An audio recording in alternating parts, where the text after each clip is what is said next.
So something serious last night with Kevin Pillar getting hit in the face. Now, I know that the pitcher didn't want to do this, and I know that he was all upset about it, and he went to the dugout and his teammates are patting him on the back and everything else. But if you hit somebody square in the face with a 94-mile-an-hour fastball, does it matter if you wanted to do it or not, really? Sure. The damage is so, it's like, come on. Well, they have couldn't some pitch control. after it. I mean, he was shaken up by this, too. I mean, but the result is so bad. You're right. Shouldn't you throw a guy out no matter what? I mean, I guess you can. I mean, there's zero intent in that case. It's a close game, bases loaded. There's no history. It's a kid that made a bad pitch, and to me, the reaction is everything. Now, you can tell me, well, okay, fine, then just do that when you do it on purpose. Guys aren't going to do that. It sucks. It happened. I mean, we saw it with Bryce Harper just 2 weeks ago. There was no intent there either. It was a kid that couldn't throw a strike and was hitting everybody. Well, but I think there should be consequences for that at the major league level when you have a weapon in your hand like a 94-mile-an-hour fastball. I do. It's a dangerous game to play now. Yeah, I know it is. But, I mean, all right, so if you can't have enough control with that pitch where you're hitting guys in the face and putting their lives on the line, I mean, there's got to be some sort of and I know that somebody will say, well, you can't control it. Oh, well, okay. I mean, these guys can control a lot of what they do.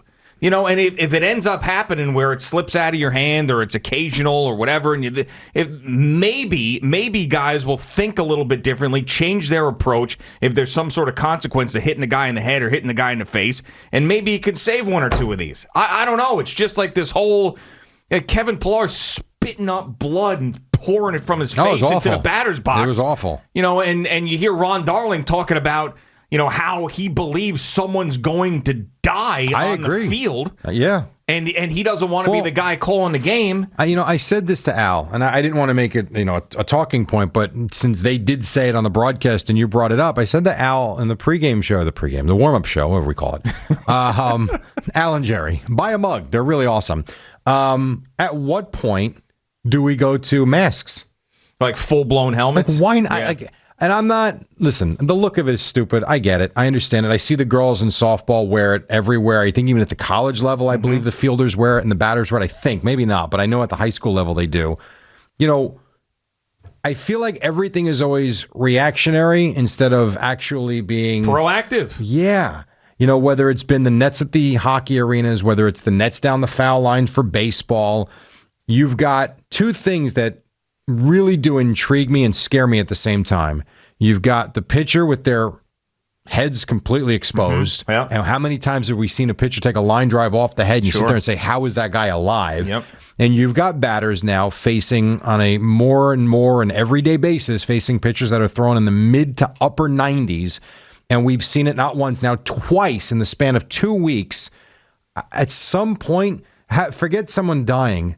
You know how close that is to him losing his eye last night? Sure. I mean, his career could be over immediately. So for all you guys that want to sit there and say, don't be such a wuss, snowflake, that's fine. But at some point, it's going to happen, and then we're going to be reactionary, and we're going, why wouldn't do this earlier? Yeah, I mean, and I don't want to sound like one of those guys who's going to say, well, you've never stood in the box, because I've never stood in the box either. I think most guys would wet themselves. Well, that's what I'm about to say. Is if you ever, I remember playing in high school when guys were throwing in the low 80s and I was wetting myself. Yes. I mean, imagine being high 90s and it catches you in the face. No, I couldn't. Anybody who's got a tough guy opinion about that, just stand in there and get buzzed by a 98-mile-an-hour fastball. Remember we sat there at that Met game last year, 2 years ago? Yeah, we're like amazed because we were right behind the plate. It is ridiculous. We had great seats that day, Jerry. They gave us those seats. We were right behind the plate. We did. We could see everything. Yeah, but yeah, of course. I know. The problem with your question and the idea of what do you do about it is, even in the Yankee game last night, the kid Abreu comes in and he pitched the final few innings, and I think it was Kiner Falefa who got out of the way of a pitch that was up and in, very similar to the one that hit Pillar last night. Pitches like this happen all the time. Doesn't mean guys get hit. The problem is when they do, the consequences can be incredibly severe. Yeah, so I guess it's easier to try to figure out a solution for the batter getting hit than it would be the pitcher on a comebacker, because that, to me, what are you going to do? Put up a screen? Hey, there's no such force course. field available that's going to repel a ball. No, but I can away. protect the skull. Yeah, that's true. That's all. And we saw some of those big, great kazoo hats that And they were look there. ridiculous. I know that. But that was like there for like a day and a half. Nobody wears those anymore, as far as I know. I don't think so either. There was one pitcher who made a big deal about it. He was a Met. Yeah, and then forget his also name. with the Padres, I think, as well. I forget. But anyway, he made a big deal about it. He wore it. A couple other guys tried it, and then they stopped wearing it. Yep. But so when you're talking about trying to be proactive, that's what I was thinking last night and this morning is, what is that? So is it consequences for the pitcher? Could that, even though it's not, and I'm not saying anything was intentional last night, but is that something that would help? Would batters want to wear more protective headgear? Let me ask you this. If the consequences are, let's say, for poops and giggles, a 5-game suspension and you're fined your salary for those 5 games, you think that pitcher's going to ever throw inside again? Probably not. You'd be afraid to. Yeah, and I now know. you're changing the game. I know, but just Ron Darling being a guy who's an old school guy who's talking about 1980 something.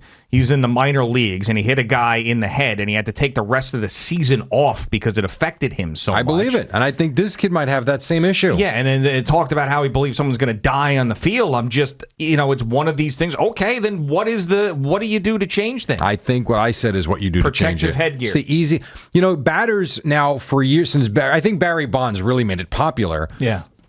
Barry Bonds, when he looked like a robot. Right. He's protecting his elbow. He He's looked like protecting his Patrick forearm. Waugh. Yes. Yeah.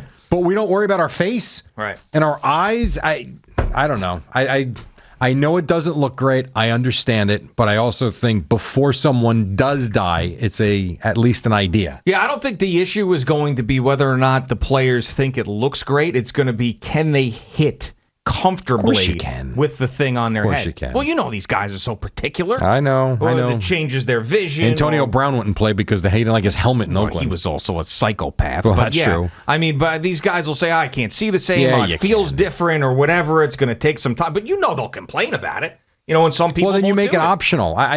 Listen, because the idea to suspend a pitcher, I don't think is fair. Yeah, with no intent. I can understand both sides of it. It's just that, something like when you get to the major leagues, you got to be able to control you've got essentially you've got a weapon in your hand. Yeah, you do, and that's a responsibility. No question. So you ever been hit? And I don't want to say in the face, but I'm trying to think. You ever been hit in the shin by a line drive? No, I know Al has, but I have not. And that was a softball, right? Yeah. I mean, it is when you call it a weapon, you're not kidding. Yeah, I mean, it's legit. So that's why, I feel like with a hitter, you're just trying to square up the ball and where it goes, it goes. And I know you're trying to go opposite field. Sometimes you're trying to go up the middle or whatever. It's much harder, I should say, as a hitter to control where the ball is going than a pitcher. But I just don't know what the answer is for a pitcher. And it's just, sometimes you have, whatever you want to say. A baseball you could throw 95 miles an hour. A knife that you have with you. In some of these open carry states, you've got a gun on you. Not to sound dramatic, but you've got a responsibility. Okay? You've got a responsibility. You can't accidentally kill somebody with it. And if that's what Ron Darling's talking about, it's not me saying it, it's him. Then you got to think about maybe some consequences when you hit a guy in the face. That's all. And it was ugly. And I know there's a lot of big language last night about how bad it was, but it was ugly. And the fact that he got up and walked out spitting blood out like that, that guy is as tough as nails. Absolutely amazing. Him and the Bryce Harper thing to me blow me away. Yeah. The fact that they were okay and both were on social media within hours after, telling the fans all good. Wow. You are talking, don't clip this.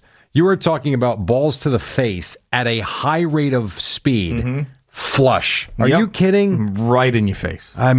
Yeah, I know. That one was really scary last night. And then also Taijuan Walker, and not so scary, unbelievable, but almost as alarming, it leaves. So when did tightness in the side I have become no idea. a thing? I said that to Al this morning. It's it's the new injury. Right. It's the cool thing to do. Is it because DeGrom's doing it? And everybody wants tightness in their side now. I don't know. I caught up on this. So I was out last night. I didn't get home till about 10. So I was able to watch the end of the Yankee game live before kind of watching a lot of it this morning and catching up on the Met game this morning. And so I get in the car last night and I'm like, oh, the Mets 3-1. Look at that. Man, this Walker gave him another good start. And the first thing I hear is how he only lasted 3. What? I know. Sean Reed Foley came in and saved the day because he left. He sure did. Taijuan Walker left with tightness in his side again. Unreal. I'm watching him walk off like, what the hell? Where is this coming from?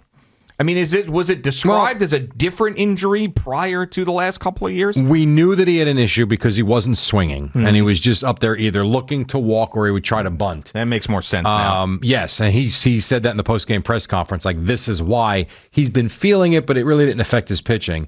And he said last night he just didn't think it was prudent to do it because he didn't feel right. McNeil to the IL. Conforto to the IL. Nimmo not back. Yeah. Taijuan Walker leaves the game last night. Almora. Yep. Carrasco. Yeah. DeGrom. J.D. Davis. I mean, it's ridiculous. It's over. It really is. It's another one of these just full-blown wipeout injury situations for the Mets. Now, but as bad as that is, it's not like they have sunk like a stone. They are still sitting there. Now, I don't love it because they haven't played great. They're whatever. They are what they are. But they're still atop the division. And if they can keep biding their time till these guys start coming back, might be okay. Yeah, I mean, my first reaction is it's not sustainable with not having that many guys out. I think that's pretty much the common opinion. But we did see the Yankees a couple years ago make it sustainable. That's right. But they had a little more depth than I think that the Mets have right now. But James McCann, I was calling on those two guys to contribute, McCann and Lindor. So McCann had a big hit, but of course Francisco down Lindor. To 185 again. But there's an example. It's the top of the third. He's up. He works a 3-2 count, and Fried throws him breaking a curveball on a 3-2 count in the dirt, and he's just waving at it. So that right there is the fooled. Infuriating part. He was also fooled earlier in that at bat, where he's basically diving forward and flinging the wrist out there. I mean, I don't know what the answer is. He's going to play every day. They're not going to drop him significantly in the order where he's hitting 8th or something like that. That's embarrassing for a player with his track record, but it's pathetic. It really is pathetic. And we're now talking 6 weeks. Yeah. It's about 6 weeks. And 6 weeks will turn into 7, which will turn into 2 months, which will turn into more than 2 months. I mean, well, I look at it this way. It's 6 weeks. He's been awful. He has had a stretch or two where it's looked like he was coming out of it. I'm going to say this all the way up to, I think he got the average all the way up to 204 at one point, which sounds funny, but he was down in the 150s, I think. So he had a nice stretch. Now he needs another one. Right now, it seems like he's going the other way again, though. Well, he is. It's not good. He's totally lost again. You watch him last night, he's totally lost again. Hasn't taken it out to the field, though, for the most part. Yeah. Well, that's the next step. Well, in the full de-evolving of Francisco Lindor as a superstar because he put on a Mets uniform. Thank you for watching. Please like, comment, and subscribe. And don't forget to hit the red bell so you're notified when we have new content.